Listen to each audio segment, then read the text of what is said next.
Hello fellow beaders. In this episode of Bead Crochet, I will be showing you the process of making a mini crochet bangle using the pattern that is freely available on the internet. Okay, so this will just be the step-by-step process. See, on the internet or Google or Pinterest, you will find free patterns like this. So I'll explain to you what the pattern means. See, at the top of the pattern there's some text here. So you can see circumference is 6, that means it is a 6 bead crochet rope. Then repeat of colors is 358, that means after every 358 beads there will be a color repetition. The next one is, if you use 358 beads you will get 59 rows and 4 beads will be remaining. Then this pattern that is made here consists of 78 rows. So to get 78 rows you will be needing 468 beads. And see, you will need yellow color 132 beads and the gray or the silver color will be 336 beads. So the list of beads that is given here is the arrangement of the beads in which you should be stringing on to your cotton thread. So if you see, there is a number against the bead, so that number of beads has to be strung. So when you will go from the top to the bottom, when you finish that you will go again to the next line top to bottom and again the remaining beads from top to bottom. So when you string all these beads, there will be 358 beads. But in this pattern we have to string on 468 beads to get 78 rows, right? So the difference between 468 and 358 is 110. So you will need another 110 beads to complete this design, to complete this length. So you will count the number of beads from there until you reach another 110. So wherever you will finish 110 beads after completing 358, then you will stop there. So you will stop somewhere in between in between that 64 beads that you can see. And you see, I have taken some cotton thread which is size 20 in this case, and you can see that the beads that I have strung on is still on the cotton thread. You should not cut it, and it should still remain like that till you finish the crochet rope. Okay, and this is the pattern in which that was given, and I have strung like that. And the white mark that you can see here is the end of the 358 beads, and what you see after that is another 110 beads. So this completes the complete bead stringing that was required in the pattern. The needle I am using is this one, 1.3 mm.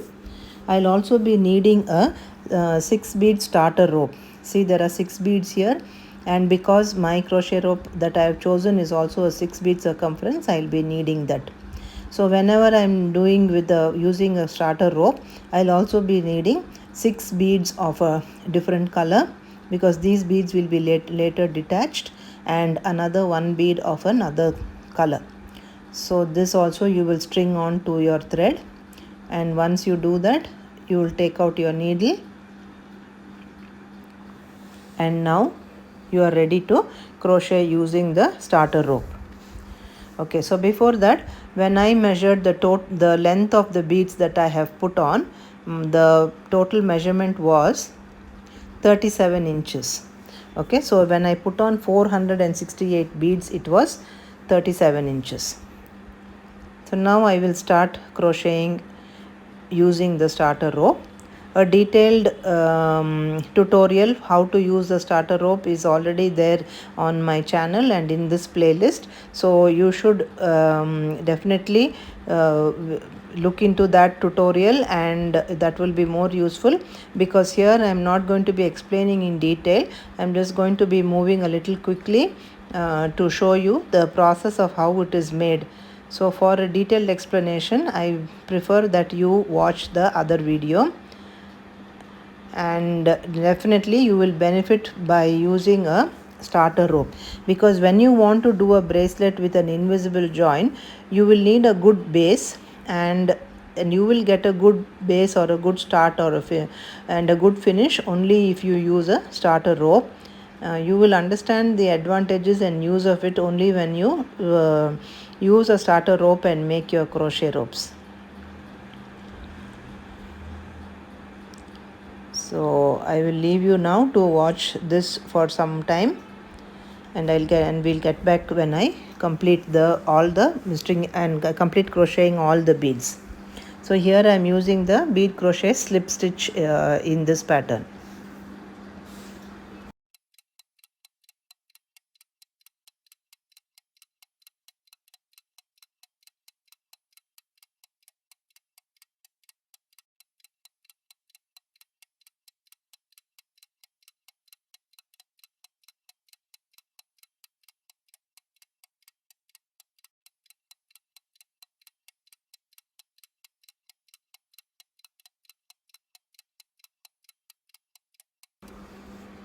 So I have completed using up all the 468 beads. And you see my thread is still attached to the ball, and to finish this end we just have to pull it out, cut the thread and pull out, and just leave it as it is. Do not make any slip stitches or anything else. Okay, so just pull it like this and cut the thread.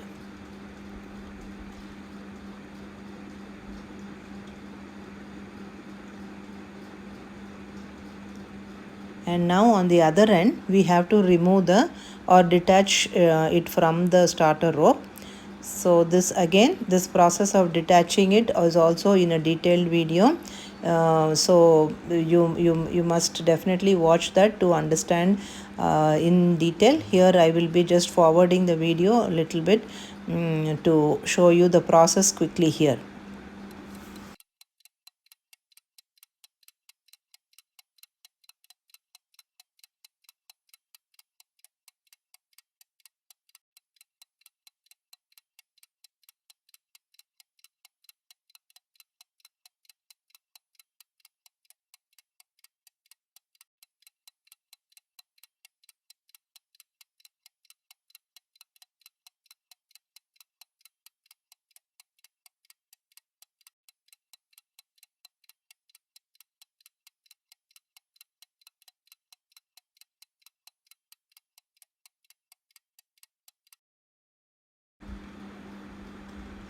Okay, now after detaching, you see there are 6 beads here, and this is the starting of the chain, or starting of the rope, sorry. And now at this end, the starting end, we don't need the thread anymore. So what we have to do is we just have to thread it onto a needle and finish this thread this side by passing the thread through the fibers of the tube. That means, see, inside you will have a hollow space where you can pass your needle and finish off this thread. Do not pass your needle through any of the beads, just through the hollow of the tube only. So go up and down once or twice and your thread will be secure.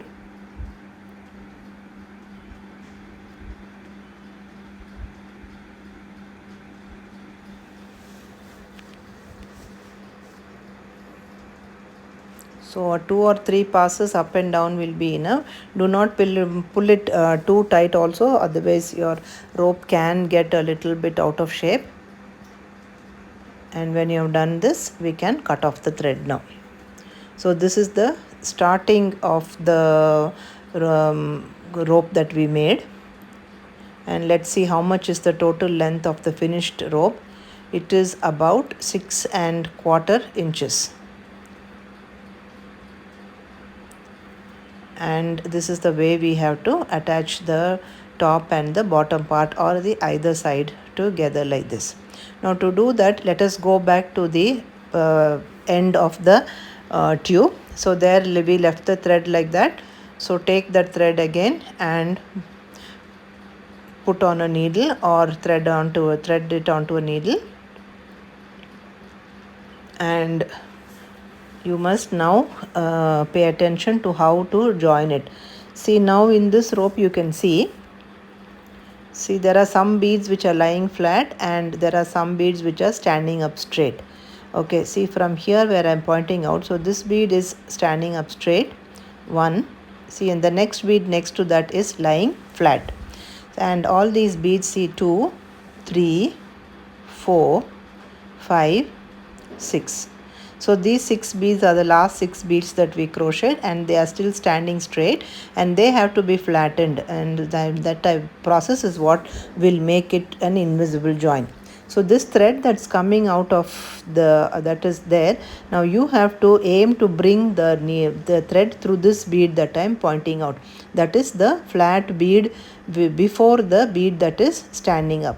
So your thread has to come out like that. So in order to bring the thread in that position, what we will do is we will take the needle through the hollow of the tube, bring it out like this, and bring your needle out of that flat bead which is next to the standing bead.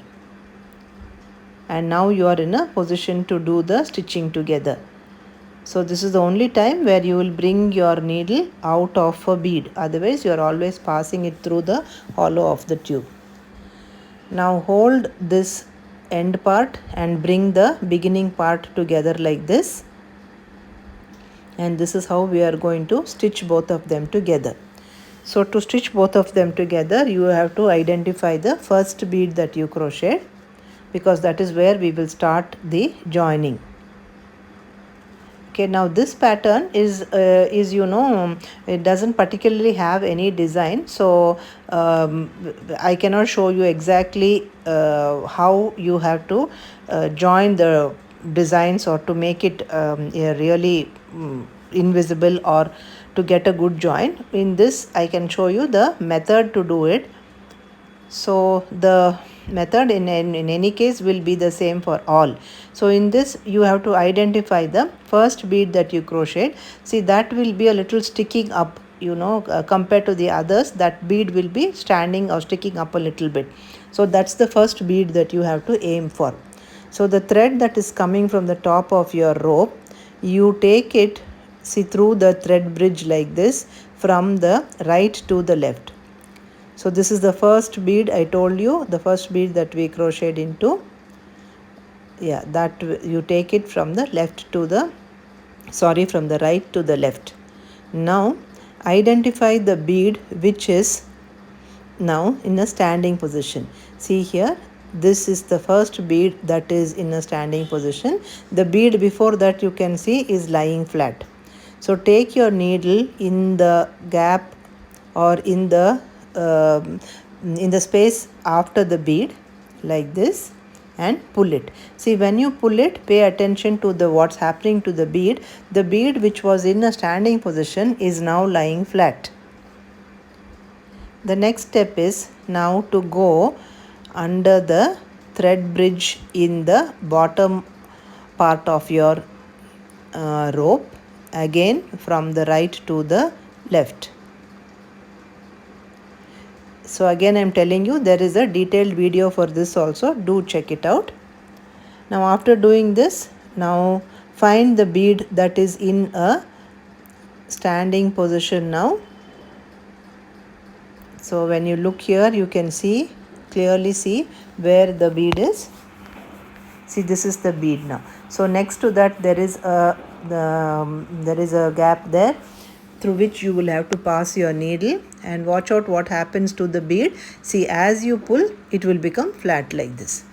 Okay, so whatever is standing is going to lie flat now. Again, next, pass your thread in the other section, or the bottom section, from the right to the left. And now look for the standing bead on the other part of your bracelet. Okay, so it is so clearly you can see this is the bead that is standing. So insert your needle next to that bead like this, and pull it out, and watch what happens to the bead there. See, keep a watch on that bead. See, when you pull, there it settles like that. Again, you'll do the same steps till you finish all the 6 in that last row.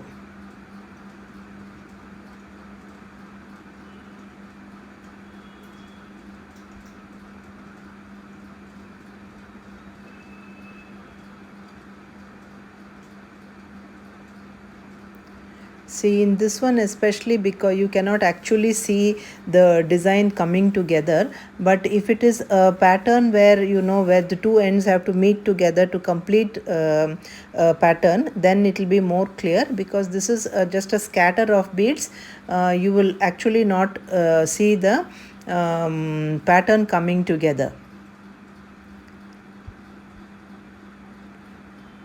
But the process of making it is the same. What I am trying to tell you is, you cannot in this pattern you cannot clearly see that the design is coming together.